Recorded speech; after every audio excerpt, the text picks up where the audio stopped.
오늘은 멜기세덱은 레위 지파 제사장보다 더 뛰어나다, 이런 제목으로 히브리서 강의 계속하도록 하겠습니다.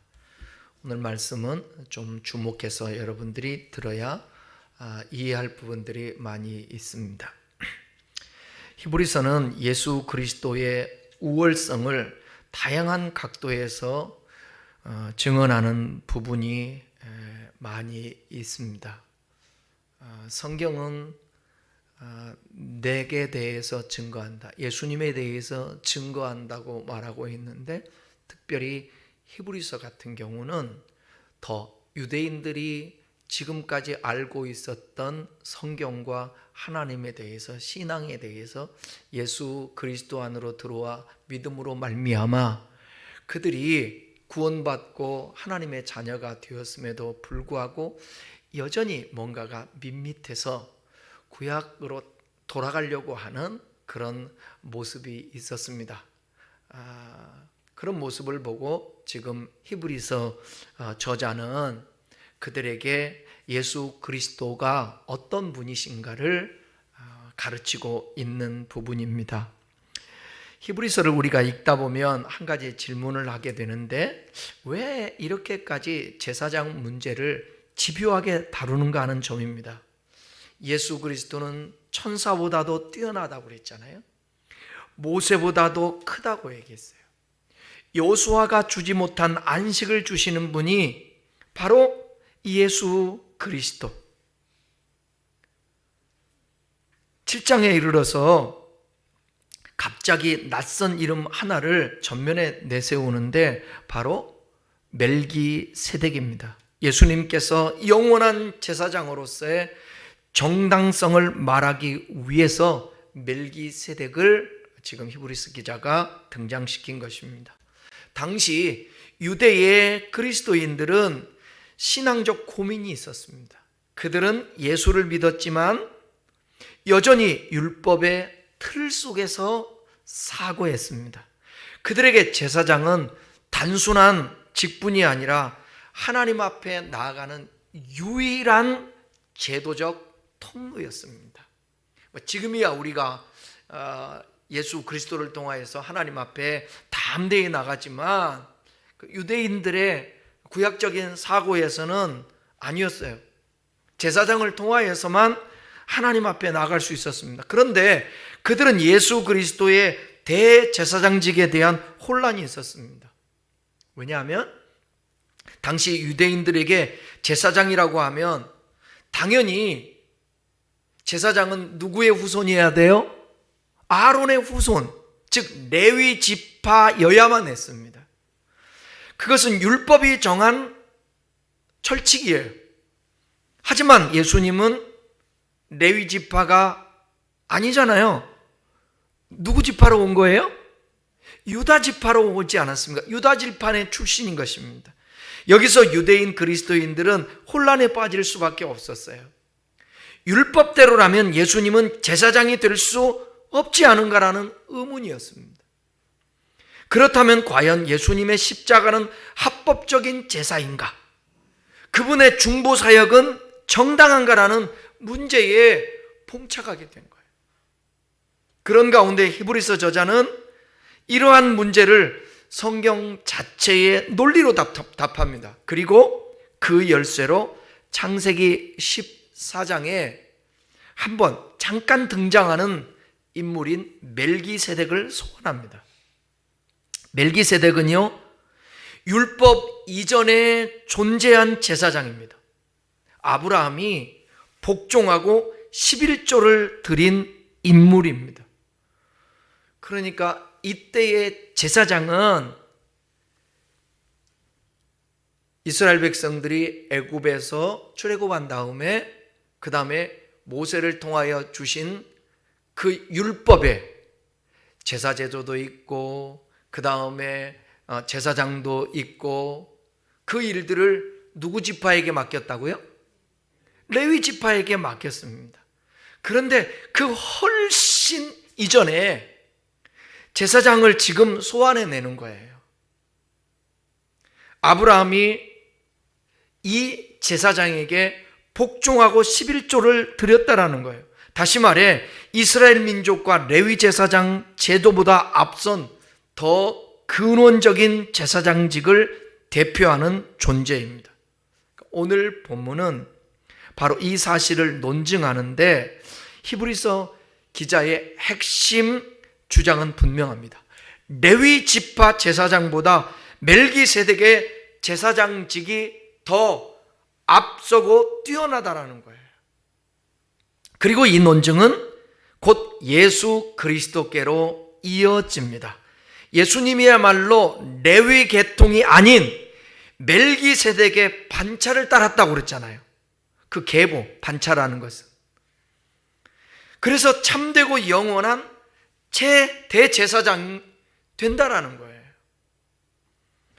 우리는 오늘 말씀을 통해 인간적인 조건이나 율법의 한계를 뛰어넘어 우리를 온전히 하나님께로 인도하시는 예수 그리스도의 그 탁월함을 깊이 생각해 볼 것입니다.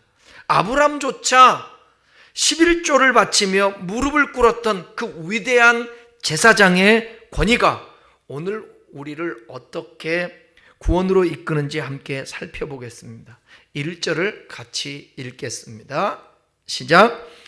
이 멜기세덱은 살렘 왕이요 지극히 높으신 하나님의 제사장이라.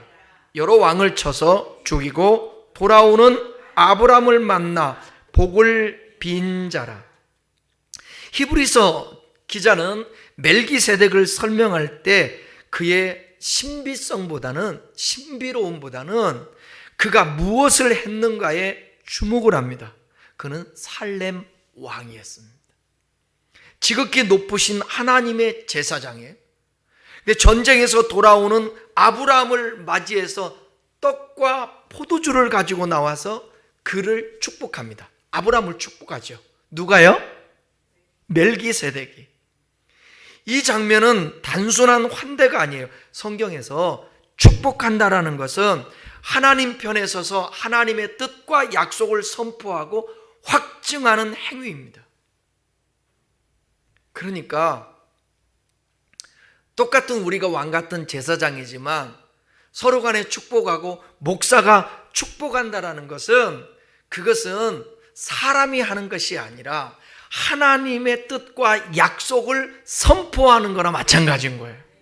그걸 믿음으로 서로 간에 축복할 때 아멘 그렇게 될 줄 믿습니다. 진실로. 그러면 그 하나님이 얼마나 기뻐하시고 하나님께서 각각 대리자로 세워서 축복할 때 그 축복이 선포될 때 임하지 않을까요? 멜기세덱은 아브라함에게 복을 빌면서 그의 승리가 인간의 능력이 아니라 하나님께로부터 왔음을 분명히 합니다. 창세기 14장 19절을 한번 읽어보겠습니다. 제일 처음에 나오는 이 멜기세덱의 본문이 바로 여기, 창세기는 여기서밖에 없어요. 그 다음에 이제 시편에 나오는 거예요. 한번 읽어보겠습니다. 그가 아브라함에게 축복하여 이르되 천지의 주제이시여 지극히 높으신 하나님이여 아브라함에게 복을 주옵소서. 여기서 중요한 점은 축복의 방향입니다. 아직 언약 백성이 체계적으로 형성되기 전 하나님은 멜기세덱이라는 제사장을 통하여서 아브라함을 축복하십니다.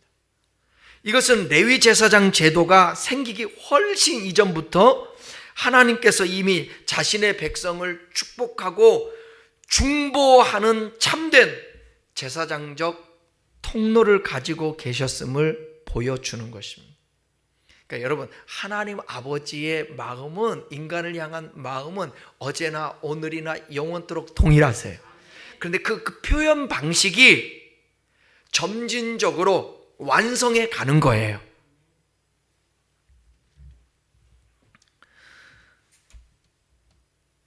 멜기세덱은 단순히 아브라함을 맞이한 왕이 아니라 하나님을 대표해서요, 언약의 사람을 축복하는 제사장입니다.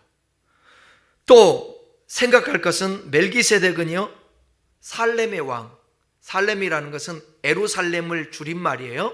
예루살렘의 왕이면서 동시에 그는 지극히 높으신 하나님의 제사장입니다. 이것은 이스라엘 율법 체계에서는 허용되지 않는 구조예요.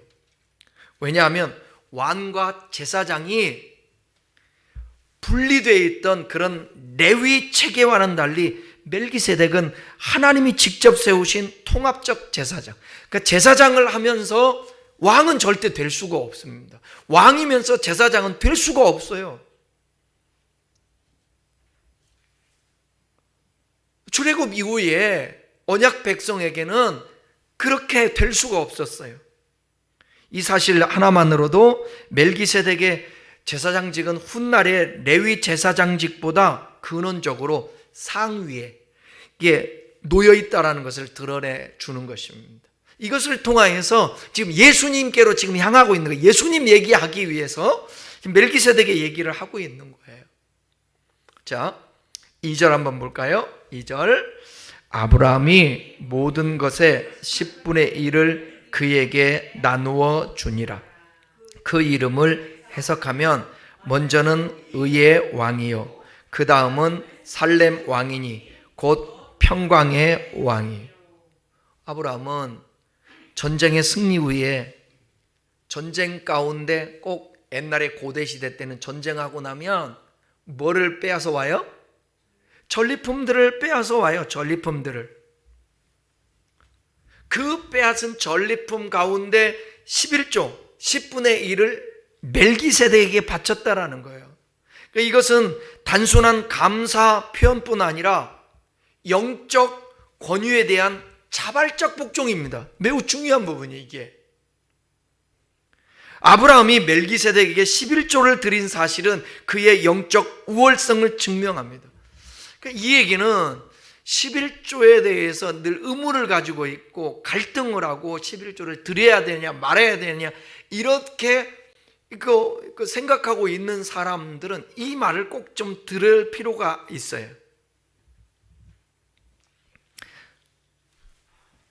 아브라함이 멜기세덱에게 11조를 드린 것은 영적 우월성을 증명한다고 그랬습니다. 더 나아가서 히브리서 기자는 멜기세덱의 이름과 통치 영역을 해석하는데 그는 의의 왕이요 평강의 왕이라고 말해요. 멜기세덱은 존재 자체로 의와 평강을 상징합니다. 이것은 레위보다 더 훨씬 근원적인 하나님의 통치를 드러내는 거예요. 아브라함이 멜기세덱에게 11조를 드렸다라는 것은 이것이 율법에 따른 의무가 아니라 자발적 신앙 행위였다라는 거예요. 여러분 11조 얘기하면 이제는 이 신약 시대 때에 율법이 폐기됐는데 율법 우리 지키지 않지 않느냐? 예수님 오신 후에. 그러니까 예수님 오신 후에 여러분 우리가 예수님이 오셨다고 십계명 안 지켜도 돼요? 지켜야죠. 예수님이 오셔서 말씀했잖아요. 제사 제도라든지 관례하는 것들 그런 것들은 주님이 폐하셨지만 서로 사랑하고 하나님을 잘 섬기는 그 방식은 뭘 폐했습니까? 폐하게는. 근데 그렇다 치자고요. 11조가 율법이라고 치자고요. 그런데 훨씬 율법 이전에 아브라함 시대 때에 아브라함이 멜기세덱에게 11조를 바쳤다라는 것입니다. 아브라함이 11조를 드릴 당시에는 아직 모세 율법도 레위 제사장 제도도 존재하지 않았습니다. 그럼에도 불구하고 그는 자신이 얻은 전리품 가운데 일부를 떼어서 하나님을 대표하는 제사장에게 바쳤습니다. 그러니까 성경에서 11조는 단순한 헌금이 아니라 소유권의 고백의 행위입니다. 아브라함은 자신의 승리가 자신에게서 난 것이 아니라 하나님으로부터 왔음을 인정하면서 그 사실을 11조라는 구체적인 행위로 표현하는 거예요. 그러니까 우리가 일을 하는 게 하나님, 내가 잘나가지고 직장 생활하고 수입을 얻고 먹고 살고 하는 것 같지만 물어볼게요. 지금 아브라함이 나가서 싸웠어요. 실질적으로 물리적으로 누가 싸웠어요? 하나님이 싸웠어요? 아브라함이 싸웠어요? 아브라함이 싸웠다고요. 여러분, 직장 생활하면서 수입하고 그러는데 하나님이 물리적으로 여러분 움직여서 돈을 벌게 했습니까? 우리들이 벌 거 아닙니까?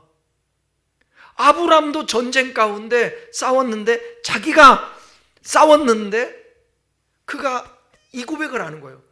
이 싸움은 하나님이 이기게 하셨다는 거예요. 하나님이 도우심이 있었다라는 거예요. 우리가 돈을 벌고 직장 생활을 하고 이렇게 사는 것이 우리가 한 것 같지만 하나님께서 도와주시고 인도하셔서 하였다라는 거예요. 그래서 아브라함이 멜기세덱에게 이 전쟁은 하나님이 승리케 한 거야. 그리고 전리품의 10분의 1을 감사하면서 이것은 나의 모든 삶이 하나님께 있습니다 고백하는 행위의 표현이었다는 것입니다. 그래서 11조는 양이 많고 적음의 문제가 아니라 누가 나의 주인인가에 대한 신앙 고백입니다. 어떤 사람은 11조가 너무 돈이 너무 많아서 못해. 한 달에 1억 벌면 얼마 해야 돼요? 1,000만 원 해야 돼. 1,000만 원이면 1억 9천만 원을 생각하지 않고 1,000만 원 생각해 봐요. 1,000만 원이면 별일 다 하죠. 그죠? 우리 교회는 한 달에 1,000만 원이면 운영되고도 남아. 아무 문제 없이. 어떤 사람은 또 물질이 너무 적다고 해서 자기가 얼마 번다라는 것이 드러나는 것 때문에 못하는 사람도 있어. 여러분, 하나님 보실 때 그게 얼마나 교만이에요. 그게 중요한 게 아니라, 많이 드리고 적게 드림의 문제가 아니라 누가 나의 주인인가에 대한 신앙 고백입니다.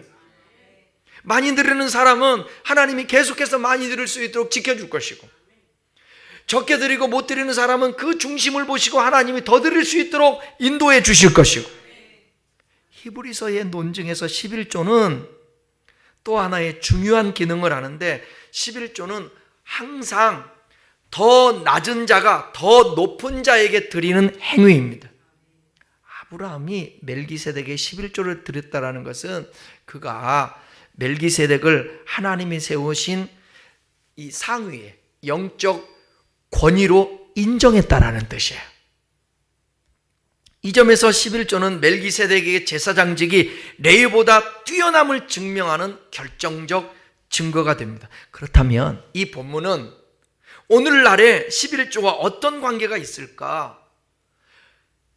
히브리서 7장은 11조를 율법적 의무로 강요하기 위해서 기록된 말씀이 아닙니다. 오히려 11조의 본래 의미를 회복시켜 주기 위함이에요.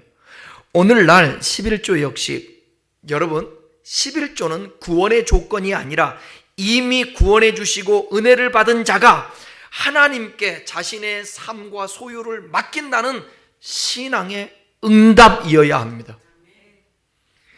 우리가 예수 믿고 구원받는데 성령의 역사라 우리 예수님이나 하나님 삼위일체가 구원받는 데만 필요한 게 아니라 구원받은 이후에 우리의 모든 삶도 그분으로 인하여 살아야 되는 거예요. 그러려면 관계를 해야 되지 않습니까? 관계. 성경을 잘 모르는 사람들은 뭐냐면 구원받기 위해서만 예수 믿어요. 천국 가기 위해서만 예수 믿는다. 나는 그래서 예수를 믿으니까, 나를 위해 죽으시고 부활했으니까, 그 복음을 믿으니까 뭐 됐지. 아니에요. 구원이라는 것은 이미 아직이에요. 이미 구원받았지만 아직 완성되지 않은 거예요. 그러면 이미와 아직 사이에 이미, 아직, 그 사이에 긴장이 있지 않습니까? 여기서 두렵고 떨림으로 구원을 이루라 하지 않았습니까? 그 올바른 관계를 유지해야 되는 거예요. 그 관계 유지가 뭐냐? 하나님을 신뢰하는 거예요. 경외하는 거예요. 그런 면에서 신앙의 응답으로 내 삶과 소유가 하나님 것이다라는 고백을 하는 것입니다.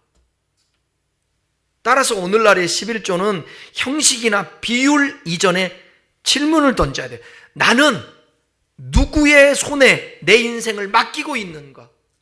여호와를 의뢰하라며요. 그리하면 여호와를 의뢰하면 내 명철을 의지하지 말고 여호와를 의뢰하라. 그리하면 너의 길을 취도하리라. 캄캄한 이 인생길 홀로 걸어가다. 캄캄한 인생길을 걸어가는데 하나님이 우리를 빛이 되어 주셔서 우리를 인도해 주시는 거예요. 인도해 주신다. 어쩔 때 지도해 주신다고? 여호와를 우리의 신뢰할 때. 그걸 말하고 있는 거예요. 하나님 앞에 우리가 11조를 드리고 주일 성수를 하고 헌신하는 것은 우리의 신앙에 그 하나님을 향한 그 신뢰를 보고 계시는 거예요. 많고 적음의 문제가 아니라. 아브라함이 멜기세덱에게 11조를 드렸듯 신자는 참된 제사장이신 예수 그리스도 앞에서 자신의 삶을 하나님께 속한 것으로 고백하는 것입니다.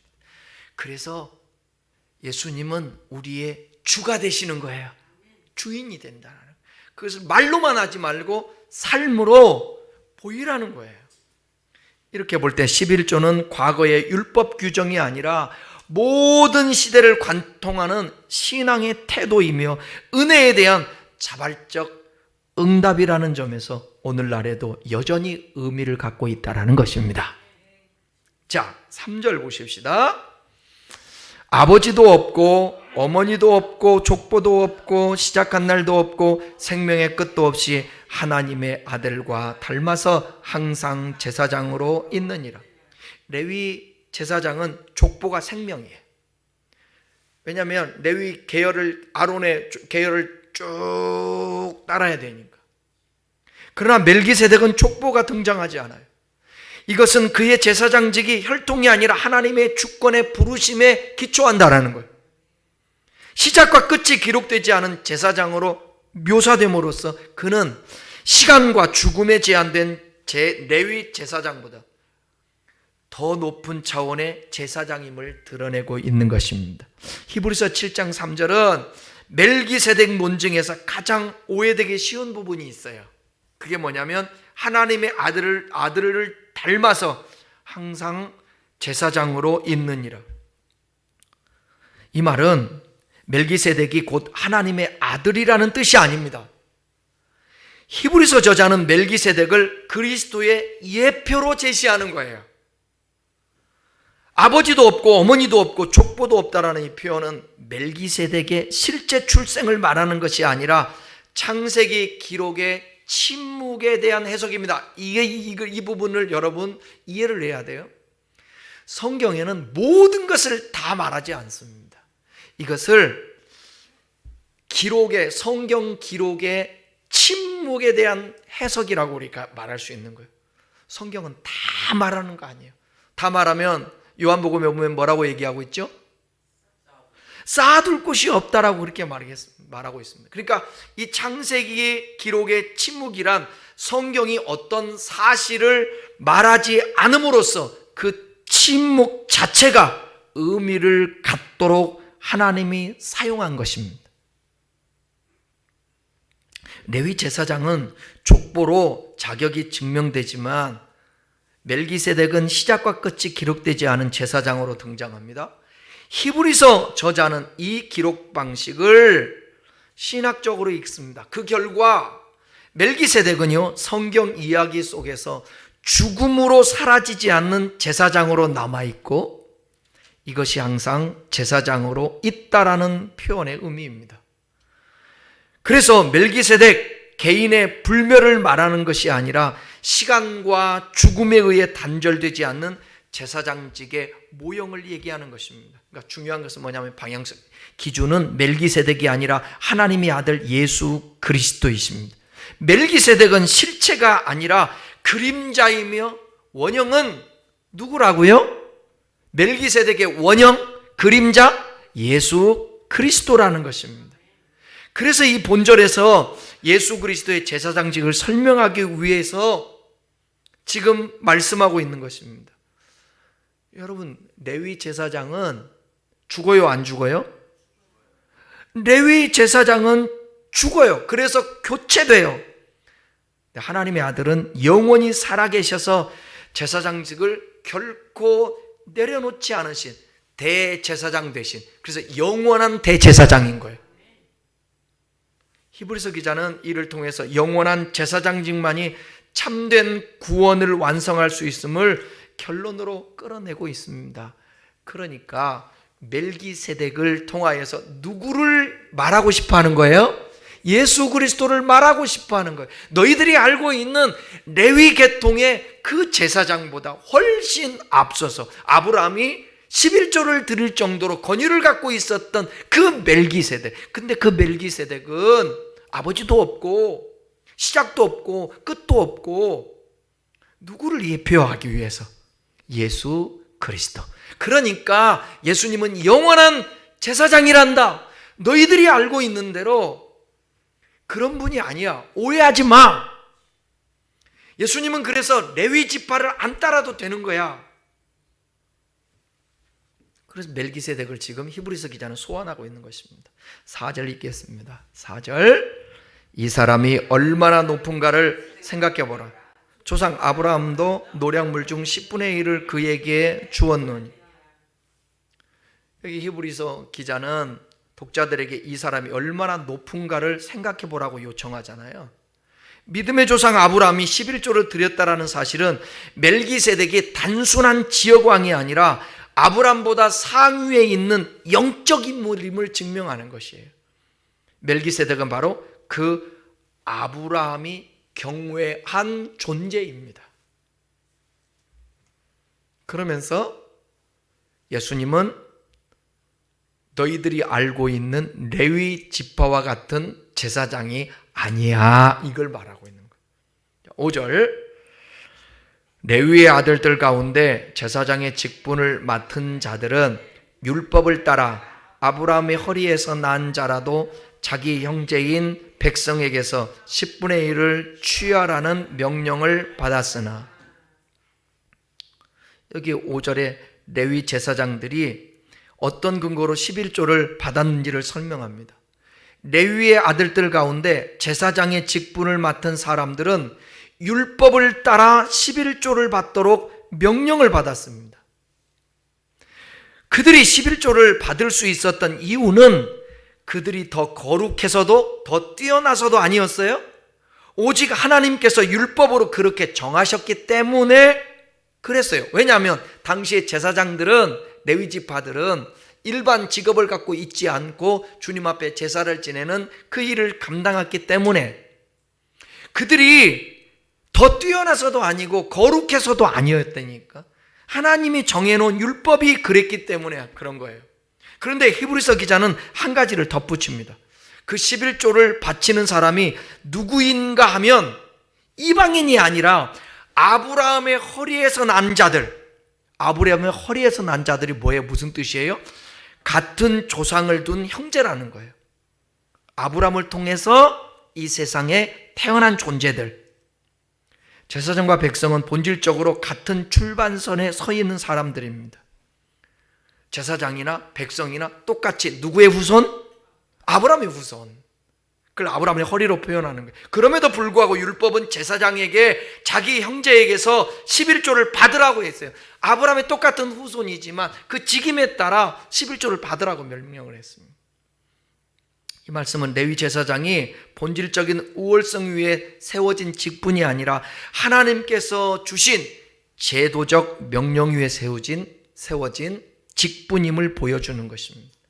히브리서 기자는 이 설명을 통해서 우리를 자연스럽게 다음 단계로 이어지게 하는데, 이끄는데, 형제에게서 오직 율법의 명령으로 11조를 받은 제사장직이 있다면 율법 이전에 아브라함에게서 11조를 받은 멜기세덱은 과연 어떤 존재인가라는 질문입니다. 그리고 그 질문은 결국 더 크고 온전한 대제사장이신 예수 그리스도를 바라보게 한다라는 거예요.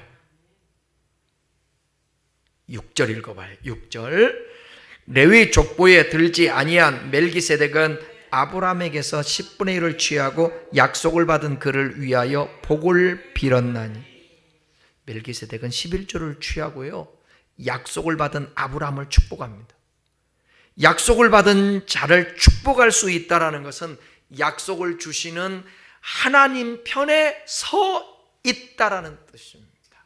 여러분, 성목사가 하나님 편에 서 있지 않고 아무리 축복을 비는들 무슨 의미가 있고, 여러분들이 하나님 편에 서 있지도 않은데 자기 방식대로 마음대로 살면서 그냥 종교적 행위로 자식을 축복하고 옆에 있는 성도를 축복하고 목사를 축복한들 무슨 의미가 있냐 말이에요. 하나님 편에 서 있는 자가 축복할 때 그 축복이 있는 것이에요. 레위 제사장이 결코 가질 수 없는 위치, 멜기세덱의 제사장직이 약속의 근원과 직접 연결되어 있음을 보여주고 있는 것입니다. 그러니까 여러분, 우리가 허물과 죄를 아버지 하나님 앞에 아뢰는데 누구의 이름으로 아뢰는 거예요? 예수 그리스도 중보자 제사장 되시는 그분의 이름으로 우리가 고백을 하고, 그분이 내 안에 있게 되면 나 또한 제사장이 되어 누군가를 말로 축복하는 그런 사람.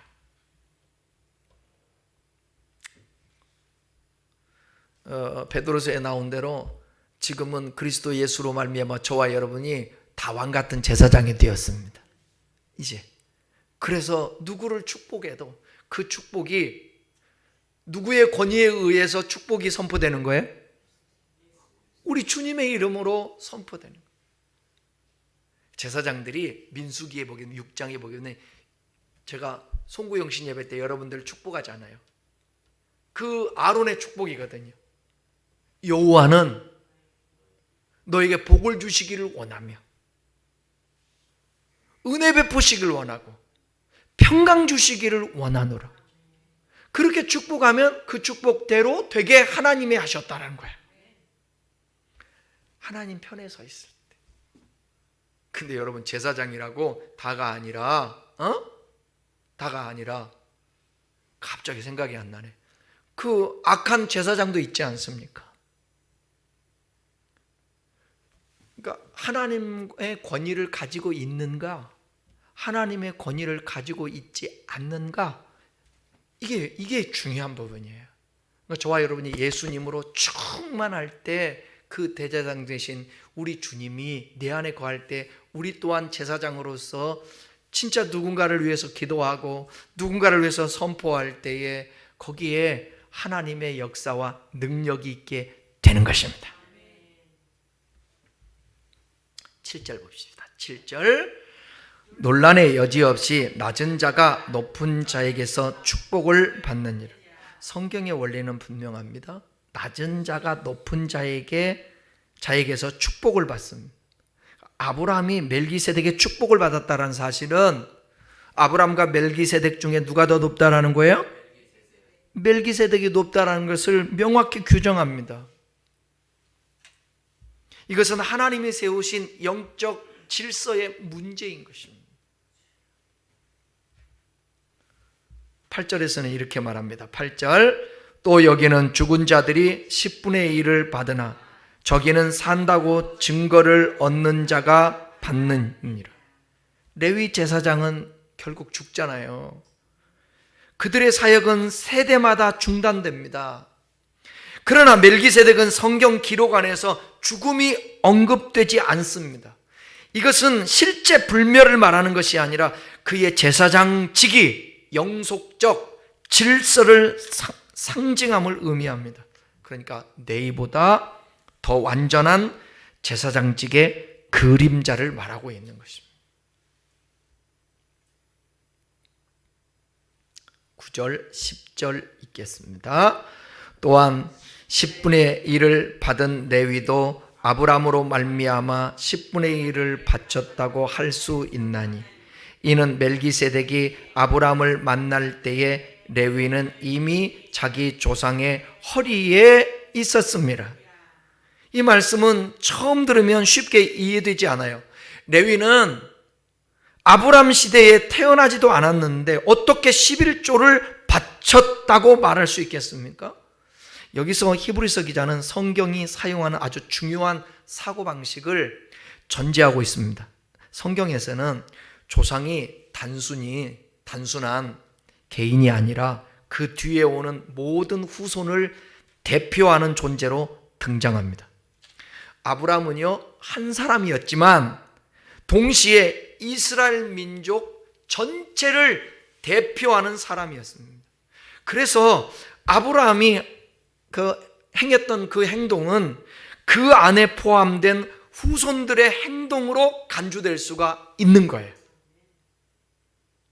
아브라함이 멜기세덱을 만나 11조를 바칠 때, 여기 중요한 얘기예요. 레위는 아직 태어나지 않았다고 그랬잖아요. 그러나 그는 이미 아브라함의 어디에 있던 자예요?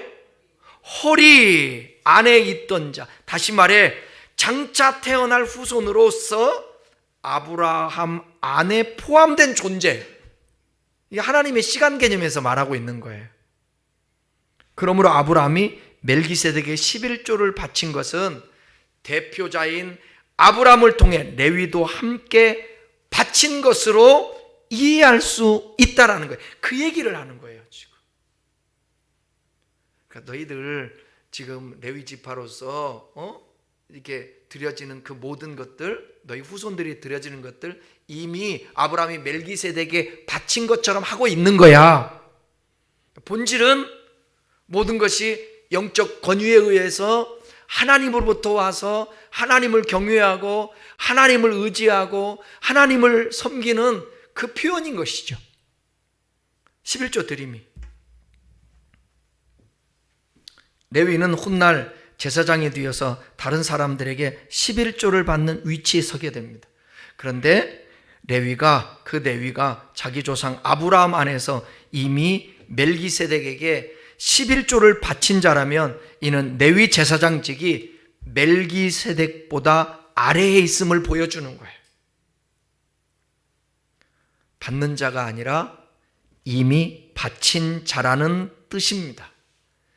이 말씀을 통해 히브리서는 우리를 한 방향으로 이끌어가는데 레위 제사장직보다 더 크신 분, 멜기세덱의 반차를 따라 오신, 전전 시간에들 배웠잖아요. 참된 제사장 예수 그리스도를 바라보게 하는 것입니다. 레위는 그 제사장직도 결국은 그리스도 앞에서 한계를 가진 그림자일 뿐이며 예수님만이 참되고 영원한 제사장이심을 증거하고 있습니다. 그러니까 구약의 제사장의 역할은 예수 그리스도의 그림자가 되는 거예요. 예표가 되는 것입니다. 구약시대 때에 제사를 지내야 되잖아요. 죄사함을 받으려면 제사장이 필요한데 그 제사장은 핏사발을 들고 지성소로 가지 않습니까? 중보 역할을 하는 거예요. 아무나 하나님께로 나가서 죄사함을 받지를 못했어요. 제사장이 들어가서 휘장 안으로 들어가서 그 피를 뿌릴 때에 하나님이 임재하셔서, 그러면 대제사장이 죄를 선포합니다. 죄사함을. 근데 여러분 잘 아시는 대로 십자가에서 예수님이 제사를 드린 거죠. 본인이 양이 되어서 제물이 되어져 가지고, 그럴 때에 십자가에 못 박혀 돌아가실 때에 휘장이 쫙 갈라지면서 산 길을 열어놓으셨어요. 그분으로 말미암아 이제는 더 이상 레위 족속이 필요해요? 안 필요해요? 레위 제사장이 필요 없어요. 더 이상 우리에게도, 아니 그 이전에 멜기세덱이 필요해요? 안 필요해요? 안 필요해요. 예표일 뿐이에요. 지금은 영원한 대제사장이신 예수 그리스도를 통하여, 그분이 단번이라고 얘기하지 않습니까? 한 번에 모든 우리의 죄를 대속하기 위해서 십자가에서 죽으셨기 때문에 이제는 그의 이름으로 산길이 열리게 된 것입니다. 그 대제사장 되신 예수님을 지금 증거하고 있고 그 예수를 믿어서 교회를 이루고 있고 지금 하나님을 섬기고 있는데, 지금 히브리서에 기록된 이 수신자들은 그걸 이해를 못하는 거예요. 그래서 예수님을 믿는다는 것이 잘 밋밋하고, 저분이 진짜 어떻게 해서 제사장이 되지? 레위 지파도 아닌데? 그래서 지금 멜기세덱을 소원한 것입니다. 11조 부분도 마찬가지예요. 멜기세덱에 11조를 드린다는 것은 11조를 당시의 문화에 의하면 감사함의 표현이에요. 근데 우리 성경적으로 보게 되면 모든 것을 잊게 하시고 승리하게 하시고 역사하신 그분이 내 삶의 배후의 하나님이라는 것, 그것을 표현해서 지금 전쟁의 전리품을 가지고 와서 그 중에 10분의 1을 하나님이 이렇게 역사하셨다라고 고백하면서 하나님의 주권을 인정하는 것입니다. 결론입니다. 오늘 본문은 단순히 멜기세덱을 설명하기 위한 본문이 아닙니다. 이 모든 논증은 예수 그리스도를 향해 나아가는 거예요. 예수님은 레위 계통이 아닌 멜기세덱의 반차를 따른 제사장입니다. 혈통이 아니라 하나님의 맹세로 세워진 제사장이며 시간의 제약을 받지 않는 영원한 제사장입니다. 그래서 설교의 제목처럼 멜기세덱은 레위 제사장보다도 훨씬 우월한 거예요. 레위 제사장은 반복해서 제사를 드려야 했지만 예수님은 단 한 번의 제사로 영원한 속죄를 이루셨습니다. 우리는 더 이상 불완전한 제사장에게 의지하지 않습니다. 우리의 연약함을 아시는, 그러나 죄 없으신 더 뛰어난 제사장 예수 그리스도로 말미암아 하나님 앞에 나아가는 것입니다. 그러므로 담대히 은혜의 보좌 앞에 우리가 나아가십시다.